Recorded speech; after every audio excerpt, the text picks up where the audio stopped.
7 సార్లు ప్రభువును స్తుతించేవాడు. తన దినాన్ని దేవునితోనే ప్రారంభించాడు, తన దినాన్ని దేవునితోనే ముగించేవాడు. అలాంటి వాడు ప్రార్థన జీవితాన్ని పక్కన పెట్టేశాడు, ప్రార్థించడమే మానేశాడు. ఎప్పుడు పడితే అప్పుడు పడుకుంటున్నాడు, ఎప్పుడు పడితే అప్పుడు లేస్తున్నాడు, తన బాధ్యతను మర్చిపోయాడు.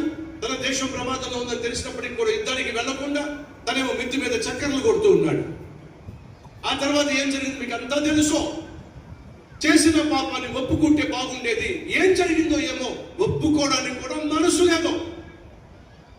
ఈరోజు మనలో అనేక మంది చేయకూడని తప్పులు చేస్తున్నారు, శరీరాన్ని అపవిత్రపరుచుకుంటున్నారు, లోకానుసారంగా జీవిస్తున్నారు.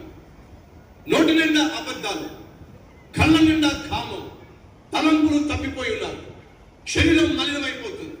అన్యాయపు సంపాదన, అక్రమంగా సంపాదించడం అలవాటు పడిపోయారు. ఫలితంగా ఈరోజు చేసిన తప్పును దేవుని దగ్గర ఒప్పుకోవడానికి కూడా మనకు మనసు రావటం లేదంటే వినండి, ప్రమాదంలో పడ్డాం. దావీదు ప్రమాదంలో పడ్డాడు, దారుణమైన ప్రమాదంలో పడ్డాడు.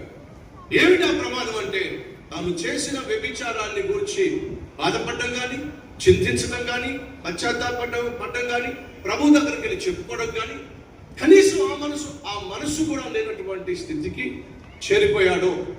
దారుణంగా దావీదు ఆధ్యాత్మిక జీవితంలో తప్పిపోయాడు, పడిపోయాడు.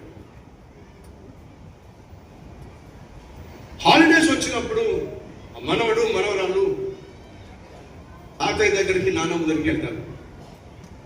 ఆ నాన్నమ్మ ఈ పిల్లలకి చిన్నప్పటి నుంచి బాధ్యత నేర్పించాలి, కష్టపడి నేర్పించాలని చెప్పి హాలిడేస్లో, సమ్మర్ హాలిడేస్లో 2 monthsలో మనవడికి మనవరాలకి పనులు పెట్టింది. మనవరాలేమో ఇల్లంతా శుభ్రంగా ఊడ్చాలి, కూరగాయలు కట్ చేయాలి,